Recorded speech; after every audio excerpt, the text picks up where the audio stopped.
Hello and welcome to video number 9, Conversion Tips. Congratulations, you've reached the end of this video series, and what I want to talk about right now is how to increase your conversions in terms of your Facebook ads. So let's get started. So after your campaign has been running maybe about a week, I want you to go back and look at your Facebook fan page.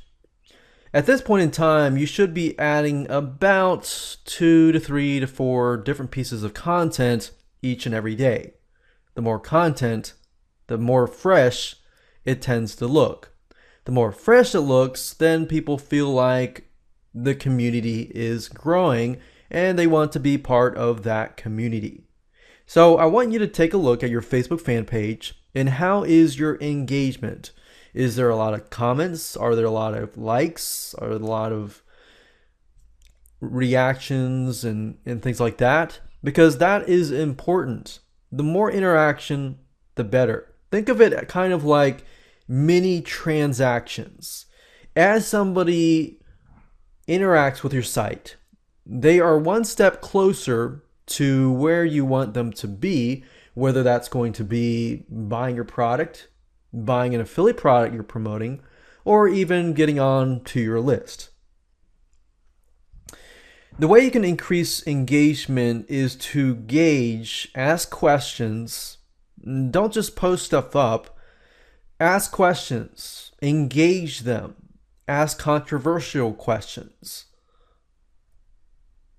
So you definitely want to look into engagement. The next question I want to cover is, are you framing your content around your specific audience? Now, if we're trying to help our audience lower cholesterol, then keep in mind that there are many different types of audiences out there who want to lower their cholesterol. But are you trying to reach everybody, or are you trying to reach a specific audience in specific demographics? And that's why I put so much emphasis on demographics.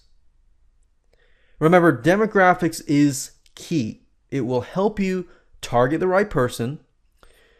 You'll save money because you're not just throwing your money out. You're targeting a specific type of person who has a specific type of need. In other words, I'd rather focus on busy women ages 35 to 40 in specifics, let's say the lowering cholesterol, who may have busy jobs, than all women. I don't want to focus on all women. In fact, I could even narrow it down and focus on busy women at ages 35. So the more specific you get, the better your engagement will get, as long as the content that you provide is exactly what they want. And to be able to figure out what kind of content to add, because I know you're probably thinking, well, I'm still confused about this. How can I figure out what more content to provide them? Well, try to figure out where these types of people hang out and then go to them, talk to them, understand their needs, because you're really not going to be able to do that unless you are able to be in that same situation.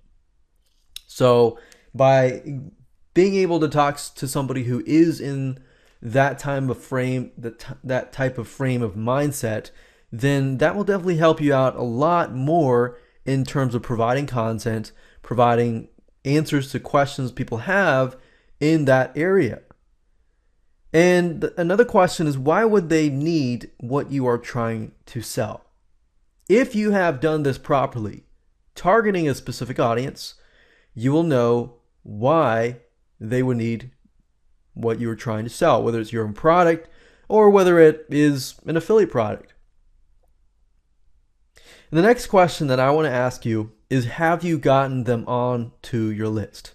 You can do this through giveaways, contests, and other things like that. You just got to keep in mind that Facebook does not like contests or sweepstakes or anything like that in terms of the Facebook ad itself. You have to get prior authorization like we talked about earlier. But if you do it on your Facebook fan page itself, there might be a little bit more leniency. Obviously, if you're concerned, contact Facebook, ask them, and get an answer directly from them, because they're always changing their privacy policies, their ad guidelines, and things like that. So it's better just to get an answer straight from them. Another thing that I found that works really well in terms of getting people onto your list is by offering free reports. Free reports that have, let's say, for example, the top 10 questions that this particular audience asks. Answer those questions thoroughly. Answer the what, the why, the what. And if you want to do the how could be the product itself, or the how could be a service that you are providing. And if you're sending them directly to your website, which we didn't really cover in this course because I really wanted you to focus on getting them to your Facebook fan page, but if you're trying to send them directly to your website, have you tested the Facebook fan page strategy yet? If you have, and you're sending them from the Facebook fan page to your website, then you'll need to test it. The best way to doing it is by split testing it.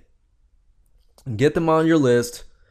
A lot of times before somebody actually buys your product or buys an affiliate product, they have to see it 7 to 12 times. So 7 to 12 different emails in your autoresponder.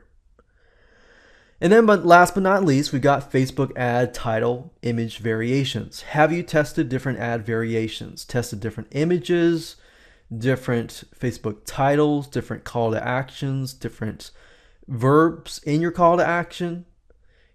One thing that I found that works really well is if you do go to these forums where these people hang out, try to understand and see what kind of words they use.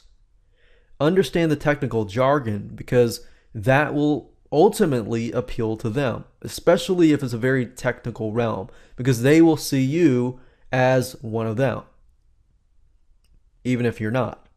So those are just a couple conversion tips that you can use starting today. And I recommend, as always, test it out. If it works, then scale it. If it doesn't work, then tweak it.